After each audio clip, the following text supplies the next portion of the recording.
তোমাকে আমরা মিস করছি মিস, তুমি এসো।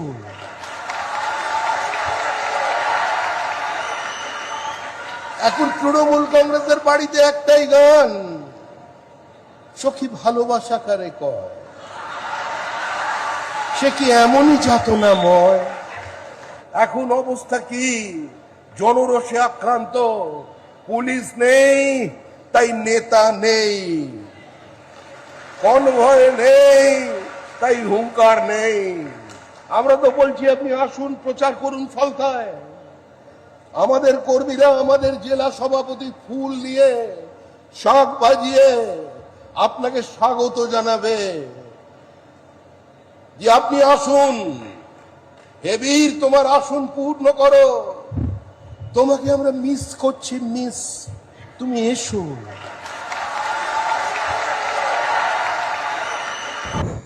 শ্রমিকদা পারেনও যা বললেন এখানে শ্রমিক ভট্টাচার্য, ওনার এক একটা কথা যেটা বললেন মজার ছলে, কিন্তু এক একটা পয়েন্ট করার মতো। প্রথম বললেন যে পুলিশ নেই তাই নেতা নেই, অভিষেক ব্যানার্জির উদ্দেশ্যে, পুলিশ নেই তাই নেতা নেই, কনভয় নেই তাই হুঙ্কারও নেই। বীর অর্থাৎ যে অভিষেক ব্যানার্জিকে বলা হচ্ছে, বীর শব্দের অপমান করা আমি মনে করি। তো সেই অভিষেক ব্যানার্জি ফলতায় আজকে লাস্ট, আজকে শেষ প্রচার, তাও অভিষেক ব্যানার্জি নামতে পারেননি। যে অভিষেক ব্যানার্জিকে ঠেলা দিয়ে দিয়ে মমতা ব্যানার্জি তোলার চেষ্টা করলেন, কিন্তু ট্যালেন্ট না থাকলে কি আর জোর করে ট্যালেন্টেড করা যায়? যায় না, যায়নি। তৃণমূল কংগ্রেসের সর্বভারতীয় সাধারণ সম্পাদকের মতো পদে অভিষেক ব্যানার্জিকে বসিয়েছেন, যে পদে হয়তো নর্মাল কোনো ব্যক্তিকে বসতে গেলে অগ্নি পরীক্ষা দিয়ে বসতে হতো। সেই অভিষেক ব্যানার্জি নিজে থেকেই হয়ে গেছিলেন যে আমি নাকি দলের সেনাপতি। তো সেই সেনাপতি ফলতার উপনির্বাচনে নিজের মুখটুকু দেখাননি। জাহাঙ্গীর যে অভিষেক ব্যানার্জির ছায়া সঙ্গী, এবং ভেবেছিল জাহাঙ্গীর যে অভিষেক ব্যানার্জির হাত আমার মাথায় রয়েছে, তাই আবেগে বলে ফেলেছিল যে আমি পুষ্পা। সেই পুষ্পা আজকে ওপরে তো উঠে গেছে অভিষেক ব্যানার্জির ঘাড়ে পা দিয়ে, তাকিয়ে দেখছে নিচের মইটাই নেই। অর্থাৎ অভিষেক ব্যানার্জি ফলতাতে প্রচারেই আসেনি। এখান থেকে আপনারা আরো ক্লিয়ার ইমেজ বুঝতে পারবেন যে কতটা ধাপাড়িভাবে এই সরকারটি চলতো, আগের সরকারটি। এই অভিষেক ব্যানার্জি নিজের নেতাগিরি প্রমাণ করার জন্য, কত বড় লিডার হয়েছে প্রমাণ করার জন্য, কত বড় মানে তৃণমূল কংগ্রেসে নাকি অভিষেক ব্যানার্জির মতন নেতা পয়দাই হয়নি এমন প্রমাণ করার জন্য রেকর্ড গড়েছিলেন লোকসভা ইলেকশনে। এই ডায়মন্ড হারবার থেকে 7,10,930 ভোটে জয়ী লাভ করে রেকর্ড গড়েছিলেন, বিরাট বড় নেতা হয়ে গেছিলেন। সেখানে ফলতা বিধানসভা থেকে একাই অভিষেক ব্যানার্জি 1,68,372 ভোটে এগিয়েছিল। তো কোথায় সেই অভিষেক ব্যানার্জি? আপনারা প্রশ্ন করুন, কোথাকার সেই ভোট? কোথায় গেল সেই অভিষেক ব্যানার্জির হুঙ্কার? এত ভোট, এত লিড রেকর্ড করছিলেন, আজকে সেই ফলতায় অভিষেক ব্যানার্জি প্রচারে নামেনি। তার মানে কতটা ফাঁকা কলসি ছিল বুঝতে পারছেন? তাও তো মমতা ব্যানার্জি টিং টিং টিং টিং করে একটু চেষ্টা করছেন, এখনো মমতা ব্যানার্জি লিড দেওয়ার চেষ্টা করছেন, এখনো মমতা ব্যানার্জি দলকে চাঙ্গা করার চেষ্টা করছেন। এই তো আপনারা দেখতে পেলেন যে অভিষেক ব্যানার্জির কালীঘাট আর এই যে হরিশ মুখার্জি রোডের বাড়িতে, যেটা শান্তিনিকেতনের বাড়ি, সেখানে নোটিশ পাঠানো হয়েছে কলকাতা পুরসভার দিক থেকে, তাই তো?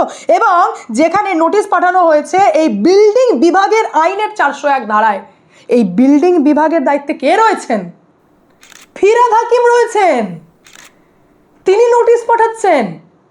তারপরে মমতা ব্যানার্জি যখন দেখলেন যে অভিষেক ব্যানার্জিকে ঘেরা হচ্ছে, কত প্রোটেকশন দেবেন আমি জানি না, অভিষেক ব্যানার্জিকে ঘেরা হচ্ছে, বেচারাকে নোটিশ পাঠানো হচ্ছে, তাও মমতা ব্যানার্জি এই যে তিলজলা কাণ্ডে বুলডোজার, মানে মমতা ব্যানার্জি এটা বলছেন যে তিলজলা কাণ্ডে যে বুলডোজার পাঠানো হয়েছে বেআইনি নির্মাণ ভাঙার জন্য, এবং এই যে অভিষেক ব্যানার্জিকে টার্গেট করা হচ্ছে তার কালীঘাটের বহুতল বাড়িতে এবং তার শান্তিনিকেতনের বাড়িতে যে নোটিশ পাঠানো হচ্ছে, এখনও মনে রাখবে পুরসভার মেয়র এবং মেয়র পরিষদের উদ্দেশ্যে তিনি বলছেন যে কলকাতার পুরসভা কিন্তু এখনও তৃণমূল কংগ্রেসেরই দখলে রয়েছে। এখান থেকে কি বুঝলেন? যে ভাইপো ঘরে ঢুকে পড়েছে, দিদি কিন্তু তাও চেষ্টা করছেন দলটাকে দাঁড় করানোর, এই আঁকড়ে ধরে রয়েছেন যে না দলটাকে দাঁড় করাতে হবে। কিন্তু প্রবলেমটা কোথায় এখানে বুঝতে হবে তো।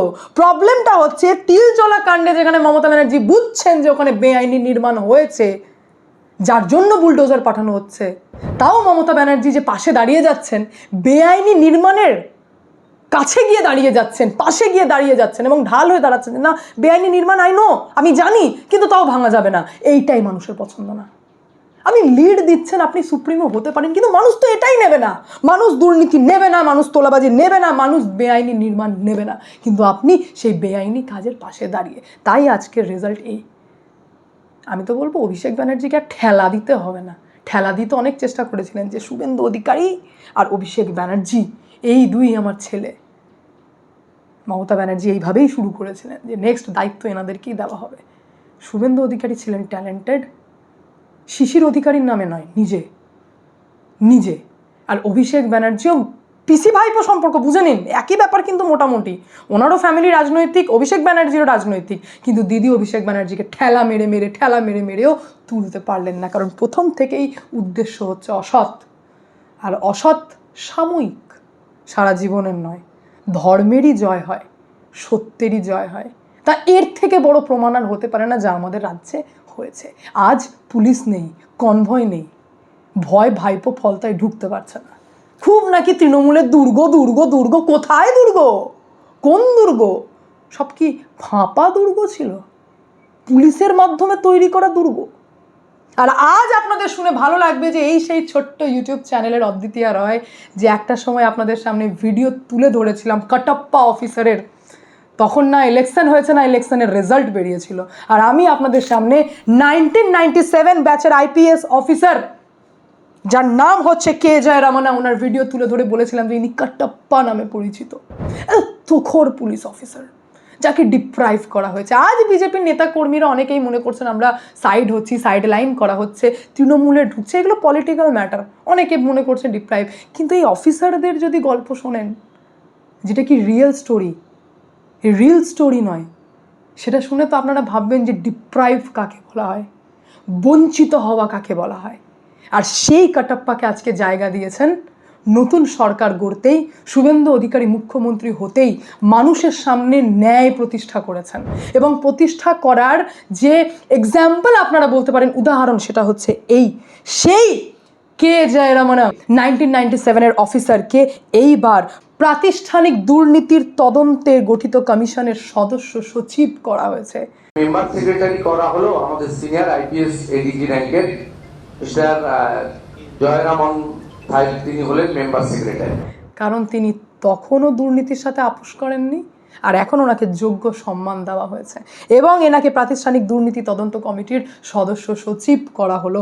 এবার তদন্তে ইনি ঢুকলেন এবং তদন্ত কোথায় থেকে শুরু করে করে কাকে কাকে বেছে বেছে ক্লাস নেওয়া হবে এবার আপনারা বুঝতেই পারছেন। কিন্তু তারপরেও আমি আপনাদেরকে এই কাটাপ্পা সম্পর্কে একটু তো বলবোই। ইনি এমন অফিসার ছিলেন যখন শিলিগুড়ি জলপাইগুড়ি উন্নয়ন দুর্নীতির তদন্তে নেমেছিলেন। বুঝে নিন ভালো করে যে এই অফিসার যখন দুর্নীতির তদন্তে নেমেছিলেন তখন 2013 সালের নভেম্বর মাস। নিজে একজন আইপিএস অফিসার, তিনি দুর্নীতির তদন্ত করতে গিয়ে হাত কাঁপেনি আইএএস অফিসারকে অ্যারেস্ট করেছিলেন উইদাউট এনি পারমিশন। যখন শিলিগুড়ি উন্নয়ন পর্ষদের প্রাক্তন সিইও আইএএস কিরণ কুমারের কথা আমি আপনাদের সামনে তুলে ধরছি, যিনি জলপাইগুড়ির ডিএম ছিলেন, ডিএম, নবান্নের পারমিশন ছাড়া অফিসার কে জয়রামনা ওনাকে অ্যারেস্ট করেছিলেন, কারণ ওনার এগেনস্টে দুর্নীতি প্রমাণিত হয়েছিল এবং তিনি করাপ্টেড ছিলেন, সেটা প্রমাণিত হয়েছিল বলে অ্যারেস্ট করেছিলেন। এবং যার জন্য নবান্ন থেকে মমতা ব্যানার্জি ইমিডিয়েটলি হুঙ্কার দিয়ে বলেছিলেন যে কোন আস্পর্ধায় কে জয়রামনা নবান্নের পারমিশন ছাড়া একজন আইএএস অফিসার জলপাইগুড়ির ডিএমকে অ্যারেস্ট করছে, কোন আস্পর্ধায়। যার জন্য এটাকে নিয়ে ভয়ঙ্কর চর্চা হয়, গোটা রাজ্য জুড়ে তোলপাড় লেগেছিল যে একজন অফিসার যিনি দুর্নীতির সাথে আপোষ না করে একজন আইএএস অফিসারের কলার ধরে জেলে ভরে দিয়েছেন, কারণ দুর্নীতি তিনি মেনে নেননি, আপোষ করেননি। তার হয়ে দাঁড়ানোর কথা ছিল মুখ্যমন্ত্রী প্রাক্তন মমতা ব্যানার্জির। তিনি কি করলেন? ওই দুর্নীতিবাজের হয়ে দাঁড়ালেন। তিনি কি করলেন? উনি ওপেন বললেন যে আমার সঙ্গে এটা কিন্তু ঠিক হলো না, কোন আস্পর্ধায় কে জয়রামনা অ্যারেস্ট করেছেন উইদাউট এনি পারমিশন। এবং মমতা ব্যানার্জির সঙ্গে যখন বৈঠক করেন কে জয়রামনা, মানে কতটা গরম মাহল তখন চলছিল ভাবুন। তখনও মমতা ব্যানার্জির সাথে বৈঠক সেরে বেরিয়ে আসার পর একটাই কথা বলেছিলেন যে সিদ্ধান্তের জন্য অনুতপ্ত নয়, সিদ্ধান্তের জন্য অনুতপ্ত নয়, করাপশন করেছে, জেলে ভরেছি। অবাক করা বিষয় কি জানেন, যখন এই দুর্নীতিবাজ এই জলপাইগুড়ির ডিএম যিনি ছিলেন এই কিরণ কুমার জামিনের আবেদন করেন, তখন সরকারি আইনজীবী সেই জামিনের বিরোধিতাও করেনি। ছি, আর কত নিচে নামবেন। একের পর এক ঘটনা যদি বলি তো আপনাদের মনে হবে কত মানে লিড দিতে নেতৃত্ব দুর্নীতির, এইরকম দুর্নীতিবাজ, যেখানে সরকারি আইনজীবী মানে অ্যারেস্ট হয়ে রয়েছেন দুর্নীতিবাজ একজন ডিএম, তার হয়ে সরকারি আইনজীবী জামিনের বিরোধিতা করছেন না যে হ্যাঁ জামিন পেয়ে যাক। তাহলে যে সত্যের পাশে দাঁড়ালো তাকে মমতা ব্যানার্জি কি দিয়েছিল? Compulsory waiting. কে জয়রামানাকে কম্পালসারি ওয়েটিংয়ে পাঠিয়ে দেওয়া হয়। যেহেতু আইপিএস অফিসার ছিলেন, এবার পজিশন তো ছোট করতে পারবেন না, এবং কতদিন পর্যন্তই উনি কম্পালসারি ওয়েটিংয়ে রাখবেন। সেই কারণে পরবর্তীকালে স্বামী বিবেকানন্দ স্টেট পুলিশ একাডেমির এডিজি পদের ট্রেনি হিসেবে দায়িত্ব দেওয়া হয়, এবং তারপর এডিজি মডার্নাইজেশনের দায়িত্ব দেওয়া হয়, যার ফিল্ড পাওয়ার জিরো, যার ফিল্ড পাওয়ার নেই। তাহলে এটাকে বলা হয় ডিপ্রাইভ হওয়া। পারমিশন ছাড়া অ্যারেস্ট করেছিলেন সেই কারণে। আর আজ সেই সরকারের আর এক মুখ আপনাদের সামনে আমি খুলে দেব, যেখানে কালকে শুভেন্দু অধিকারী সমাজ মাধ্যমে পোস্ট করে বললেন যে এই যে আরজিকর কাণ্ডে সন্দীপ ঘোষের বিরুদ্ধে যে দোষী সাব্যস্ত করার পারমিশন চাওয়া হয়েছে ইডির দিক থেকে, সেই প্রক্রিয়া চালু হোক। পারমিশন সরকারের দিক থেকে দেওয়া হলো 10 দিনের মধ্যে, যেটা মমতা ব্যানার্জি 2 বছরে করে উঠতে পারেননি। আসলে এই সন্দীপ ঘোষ হচ্ছেন সরকারি কর্মচারী, তো যখন ওনার বিরুদ্ধে কোনো কিছু প্রমাণিত হবে এবং তার দোষ প্রমাণিত হবে, তখন ডিরেক্টলি অ্যারেস্ট করা যাবে না। তখন সেই প্রক্রিয়াকে এগিয়ে নেওয়ার জন্য সরকারের কাছে পারমিশন লাগবে, যে আপনারই সরকারি কর্মী যাকে দোষী সাব্যস্ত করতে চাই আমরা, তো সরকার পারমিশন দিক। সেই পারমিশনটুকু মমতা ব্যানার্জি দেননি। আরজিকর কাণ্ড, যা শুধুমাত্র রাজ্যে নয় দেশে একটা আন্দোলন হয়েছিল, সেই কাণ্ডে মমতা ব্যানার্জি এত ডেসপারেট যে সন্দীপ ঘোষকে দোষী সাব্যস্ত করার জন্য ইডিকে পারমিশন দেননি। সেই কাজ শুভেন্দু অধিকারী মুখ্যমন্ত্রী হয়ে 10 দিনের মধ্যে পারমিশন দিয়ে দেখিয়ে দিলেন যে কোনো দুর্নীতিবাজের সঙ্গে আপোষ হবে না। এবং শুধু তাই নয়, তার কপি পাঠানো হয়ে গেছে ব্যবস্থা গ্রহণের জন্য।